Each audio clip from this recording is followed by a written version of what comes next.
Aussi là du soleil.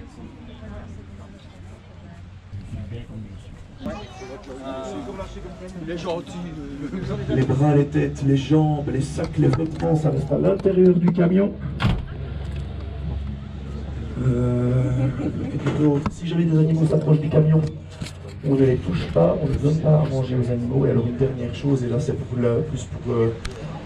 plus de convivialité pendant cette promenade, nous allons aller dans la réserve pour écouter le drame du cerf, ce qui veut dire que si entre nous, je répondrai avec toutes vos questions avec un grand plaisir, dans la mesure de mes connaissances évidemment.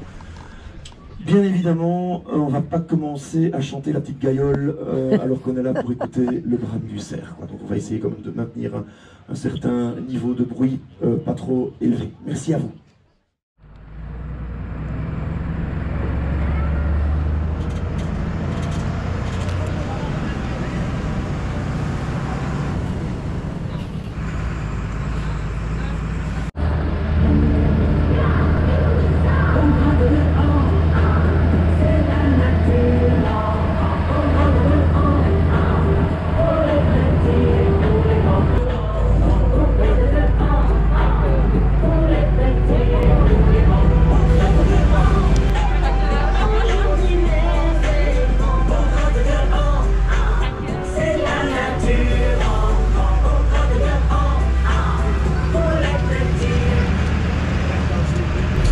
Alors vous allez me dire en quoi un sanglier peut avoir une interaction avec le cerf. Eh bien en fait le sanglier peut être un prédateur du cerf, alors pas précisément du cerf, mais plutôt du faon. Un sanglier affamé va sans aucun problème s'attaquer à un jeune faon, puisqu'il faut savoir que le faon à la naissance ne pèse que de 5 à 8 kg. Et donc en fait c'est tout petit. Et sans aucun problème, un cerf peut s'attaquer à un petit faon. Sur la randade, le grand duc peut avoir un petit.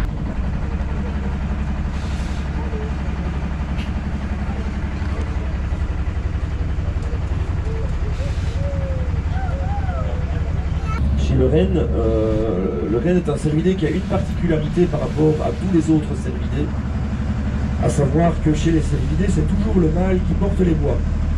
Jamais les femelles, sauf justement, c'est l'exception qui confirme la règle, chez le renne, où les femelles et les jeunes portent aussi les bois. Alors pourquoi? Tout simplement parce que les rennes sont des animaux qui vivent dans des milieux où la neige est souvent très présente et très profonde, et en plus de leurs longues pattes qui leur permettent de se déplacer dans la neige, et bien leur bois, le fait que les mâles, les femelles et les jeunes portent les bois, leur permet d'aller fouiller dans la neige. Donc on pense que ce serait une qui sont tout doucement en train de revenir par chez nous. Nous avons 2 meutes de loups gris à l'heure actuelle à l'état sauvage et sédentaire en Belgique. Bon, il y en a un qui est en train de marcher dans la colline, là, dans cette espèce de grand cratère, 2 même. Et donc le loup, ben, c'est un prédateur attitré du cerf élaf, justement. Le loup, c'est un opportuniste et c'est un régulateur. Et en tant qu'opportuniste, il va s'attaquer aux cerfs et aux biches blessés, malades ou plus âgés, ce qui va permettre de réduire les troupeaux, les quantités, je vais dire, de cerfs et de biches, mais tout en éliminant naturellement les animaux de moins bonne qualité, ce qui va permettre également de ne garder que les meilleurs animaux présents dans nos forêts. Encore une espèce de cervidé. Le sika, c'est une espèce asiatique qui provient notamment du Japon. Et le sika, c'est un petit cerf très peu farouche qui n'a aucun problème à s'approcher des populations locales, même à l'état sauvage. Les loups arctiques. Le loup arctique qui est plus court sur pattes que les autres espèces de loups, plus lourd aussi, c'est un animal qui peut survivre dans des températures de moins 60 degrés.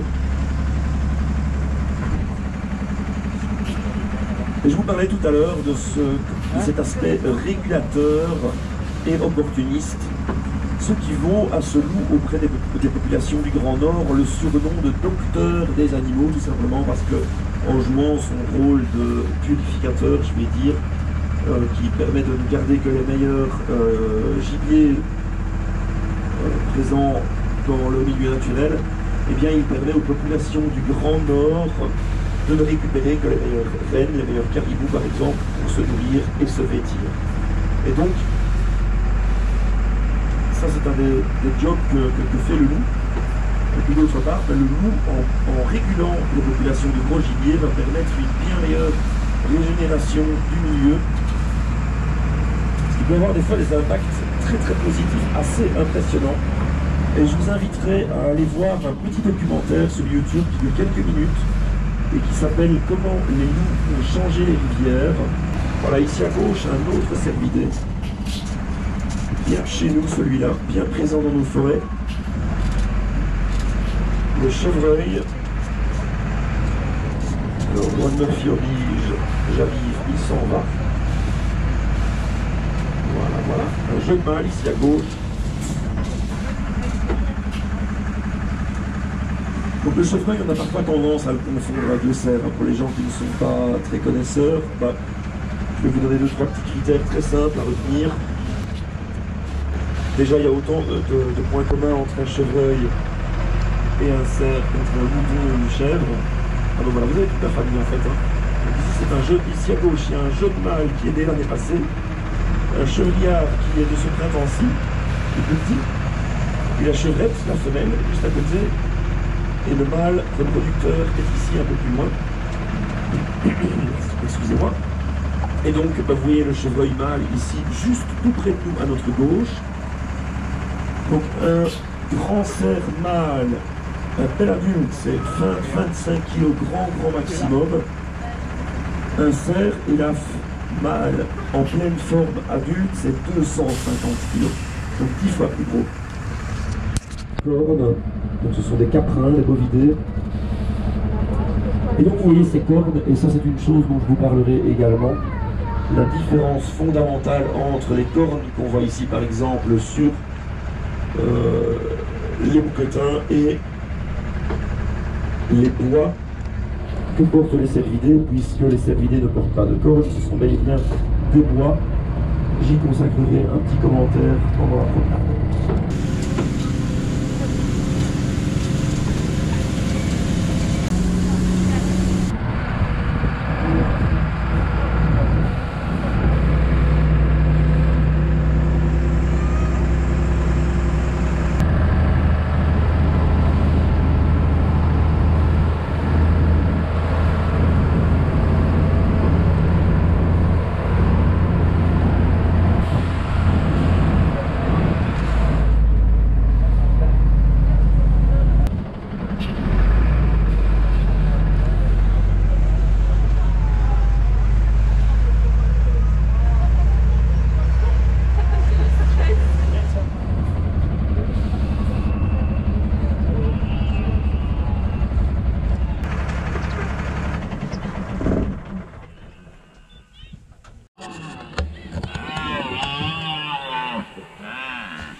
Les femelles, les biches, vont émettre régulièrement des petites quantités de phéromones qui vont être captées par le cerf, qui va croire que les biches sont réceptives, sauf qu'elles ne le sont pas. Je vais en parler un petit peu plus tard.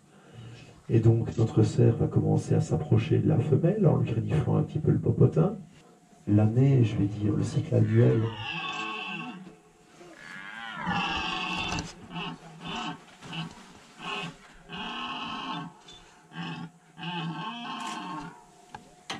Le cycle annuel qui amène les cerfs à vivre cette période un peu compliquée du drame.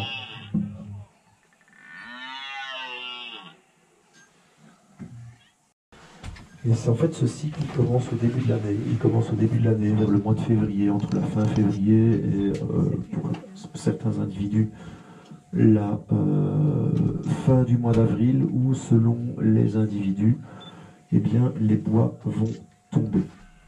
Puisque vous ne le savez peut-être pas, mais chez les cervidés, les bois sont toujours ce qu'on appelle des bois caducs, c'est-à-dire que les bois tombent et repoussent tous les ans. Et c'est le cas aussi chez le cerf. Dès la chute des bois, une semaine ou deux après, des nouveaux bois vont commencer à repousser.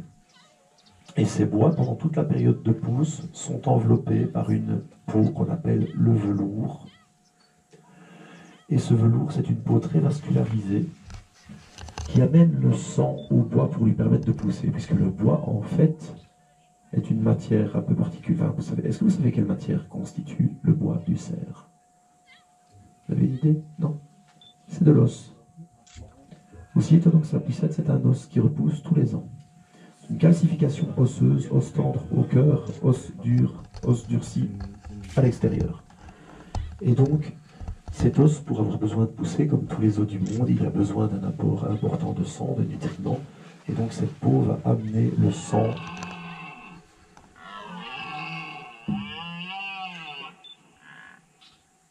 Le bois, il est important. Pourquoi pendant cette période de production?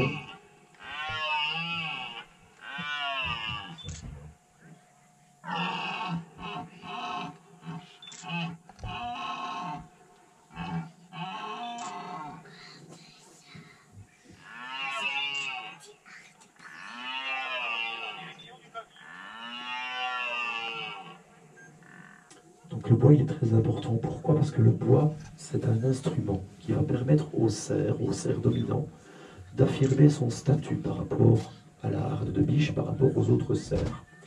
C'est aussi un gage de patrimoine génétique, de valeur génétique. Il faut savoir que le bois détermine deux choses. C'est premièrement la valeur génétique de l'animal. On a souvent tendance à penser que, en comptant le nombre de corps, on va connaître l'âge de l'animal. C'est totalement faux. Ce qui détermine le nombre de corps, c'est la génétique de l'animal. Quand un chasseur va zigouiller un 12 ou un 14 corps dans la forêt, en fait, on élimine un patrimoine génétique important du milieu naturel. Donc, la valeur génétique de l'animal, et puis d'autre part, la taille du bois va également être déterminée par l'état de forme de l'animal. Est-ce qu'il a été bien nourri pendant l'année? Est-ce qu'il a trouvé la nourriture en suffisance? Est-ce qu'il est en forme? Et donc le bois, en réalité, dans sa forme, il sera toujours le même, mais ce qui va déterminer sa taille et sa grandeur, c'est l'état de forme et d'alimentation de l'animal. Mais le nombre de corps sera toujours le même. La forme même du bois, Jean-Louis, on le reconnaît d'année en année, c'est toujours exactement la même forme de bois, une espèce de V qui s'ouvre très très large et qui se referme sur ce qu'on appelle l'embaumure, qui est qu'on appelle également le chandelier, donc qui est cet endroit ici au-dessus du mérin. Le mérin, c'est la perche centrale du bois. L'embaumure, c'est ici où on a ce qu'on appelle les ébois, qui sont les corps, en fait, les andouillés qui se trouvent vraiment au sommet du bois. Pour la petite histoire, ici, vous avez ce qu'on appelle l'andouillé de massacre et le surandouillé. Quand il y a des combats entre deux cerfs, généralement, s'il y a des blessures qui sont infligées, c'est à cause des deux andouillés qui sont ici devant. C'est là que c'est le plus dangereux.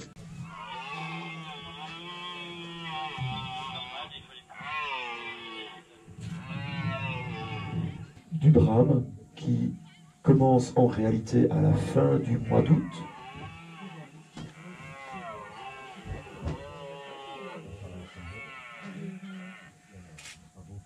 On a toujours tendance à considérer que la période de brame, c'est entre le 15 septembre et le 15 octobre, plus ou moins, on n'est pas à l'heure près, évidemment. En réalité, c'est faux. C'est un pic d'activité, effectivement, cette période-là. Mais le brame, on peut voir les premières manifestations de la période de rut dès la fin août, et ça peut durer jusqu'au début décembre. Mais effectivement, il y a un pic d'activité entre la mi-septembre et la mi-octobre. Ces bois ont fini de pousser, il y a cette peau qui a enveloppé ce bois qui va mourir, qui va se dessécher, qui va se craqueler. Elle va tomber, cette peau, ce qui va donner d'ailleurs un aspect assez impressionnant au bois, puisque comme c'est un os qui est imbibé de sang, quand la peau va tomber, le bois est encore imbibé de sang, ce qui lui donne un aspect vraiment rougeâtre, assez impressionnant, et qui est encore beaucoup plus impressionnant d'ailleurs chez les rennes. C'est assez désagréable pour l'animal parce que c'est aussi une peau qui est très innervée, ce qui fait que l'animal va vouloir s'en débarrasser le plus vite possible et donc il va frayer ces bois, il va les frotter contre des troncs d'arbres, contre des cailloux, contre le sol pour faire tomber cette peau. Il va manger d'ailleurs cette peau, un peu à l'image d'une femelle qui mangerait le placenta qui enveloppe le petit à la naissance, mais lui va faire la même chose avec ce velours. Et donc, quand on arrive à la période du brame, à la fin août, donc les bois en général commencent terminent leur pousse vers la fin du mois de juillet. Ça dure une centaine de jours, la pousse des bois. On a en fait pendant la période du brame ce qu'on appelle un bois sec, un bois mort en fait. Il n'y a plus aucun nerf, aucun vaisseau sanguin, c'est vraiment un os sec que le cerf porte sur sa tête pendant la période du brame. Et une résistance mécanique, vous pouvez déjà y aller. Ils se rentrent dedans, des animaux de 250 kg, ça casse pas. Voilà, tu connais, hein. Voilà, donc vraiment le cœur, je vais dire, du bois, qui est une matière très poreuse, ça ressemble un peu à de la pierre ponce.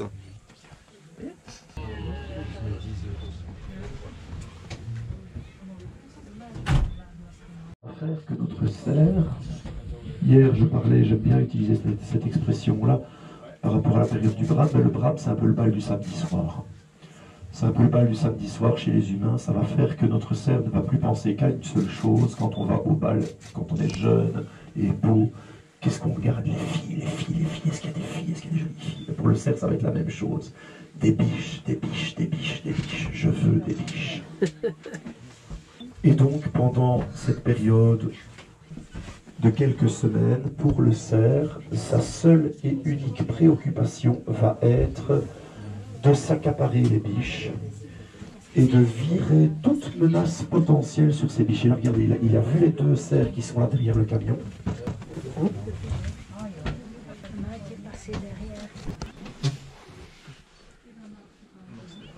Et donc, pendant cette période de quelques semaines, comme la principale préoccupation de notre cerf, c'est les biches, qu'est-ce qui va se passer?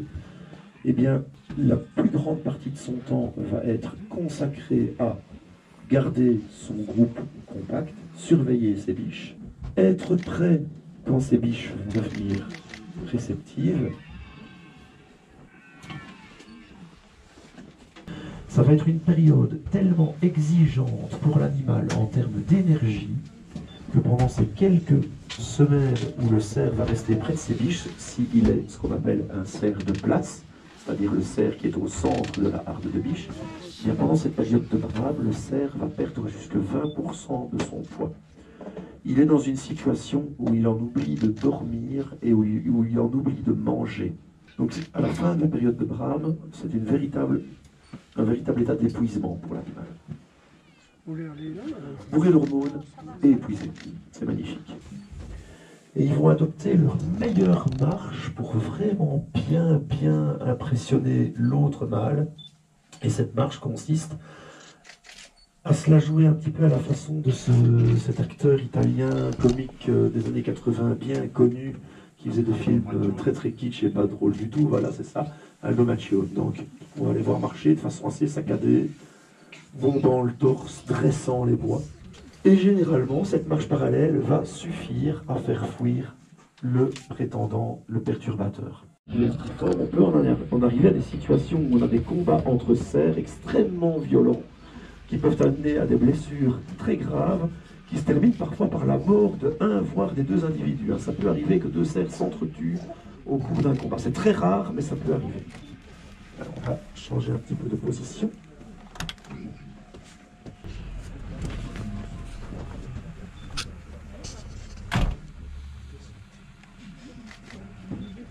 Alors en général, le cerf de place ne va rester cerf de place que 2 à 3 semaines grand maximum, tout simplement parce qu'au bout de 2 ou 3 semaines, le cerf est tout simplement épuisé.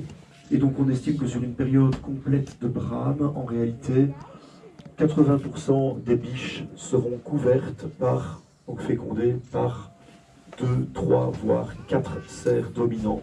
Les 20% de biches restantes seront fécondées par des cerfs satellites ou des jeunes cerfs solitaires d'un statut inférieur. Par rapport à l'être humain, chez le cerf, le taux de réussite est quasiment de 100%. Ça marche à tous les coups. Et ouais. Donc notre biche va se retrouver fécondée presque à coup sûr, une gestation de 8 mois. Et en général, entre la mi-mai et la mi-juin, on va avoir la période de naissance. Alors en réalité, ça peut aller plutôt, ça va de fin avril jusqu'au début juillet, mais le pic des naissances est entre la mi-mai et la mi-juin. On va avoir un petit faon qui va peser de 5 à 8 kg. On va avoir des animaux qui vont grandir pendant la première année. Alors ça, c'est des terrains un peu plus techniques. Hein. Pendant la première année, le faon chez la femelle reste un faon. Jusqu'à 6 mois, chez le mâle, c'est toujours un faon, mais entre 6 mois et 1 an, ça devient le R. De 1 à 2 ans, chez le cerf, ça va devenir ce qu'on appelle les daguets. C'est-à-dire qu'ils vont avoir sur les bois simplement le mérin, sans corps, mais ils vont avoir juste le mérin, une dague en fait, courbée, qui pousse. Voilà messieurs, là, je pense avoir fait plus ou moins le tour de tout ce cycle. Je vais vous laisser maintenant. Je suis à votre disposition pour les questions, donc n'hésitez pas, je suis là pour ça.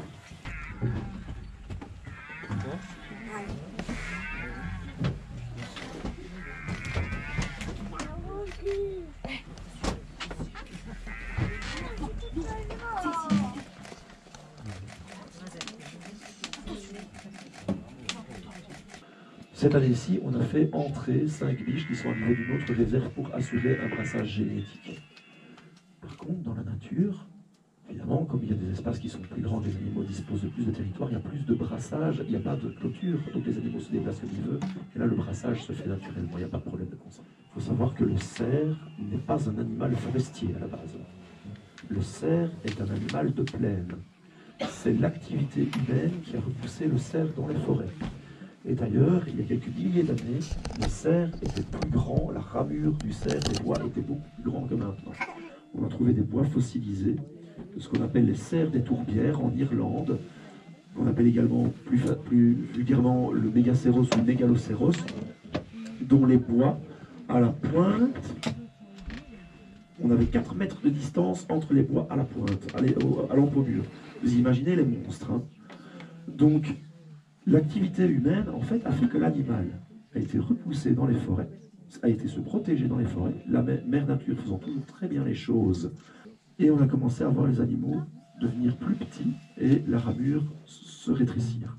On les voit en lisière de forêt, on les voit aller paître dans les champs, ils vont manger l'herbe des vaches.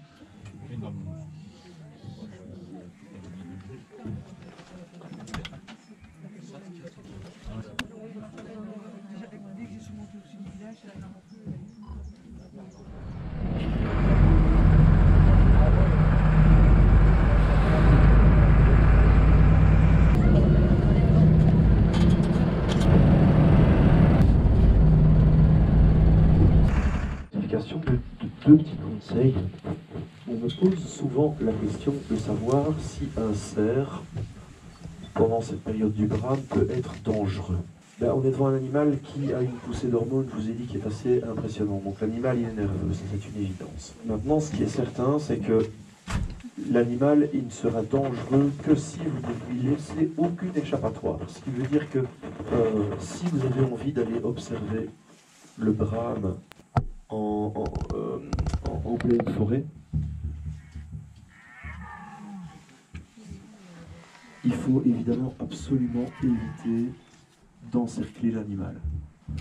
Ça, c'est la première chose. La deuxième chose, c'est que de nouveau, ben, vous voulez aller voir le cerf, écouter le brame pendant la période du brame. Faites-le de façon encadrée. On fait des belles visites ici, dans tout un tas d'endroits, il y a moyen de se faire accompagner. Mais n'y allez pas seul, pour une raison toute simple, c'est que si vous allez perturber les animaux dans leur période de brame, vous allez les empêcher de se reproduire, tout simplement. Vous allez les empêcher d'aller au bout de leur rituel de reproduction. Allez, merci, bonne fin de journée. Merci beaucoup. Merci, au revoir. Au revoir. Je fais le safari.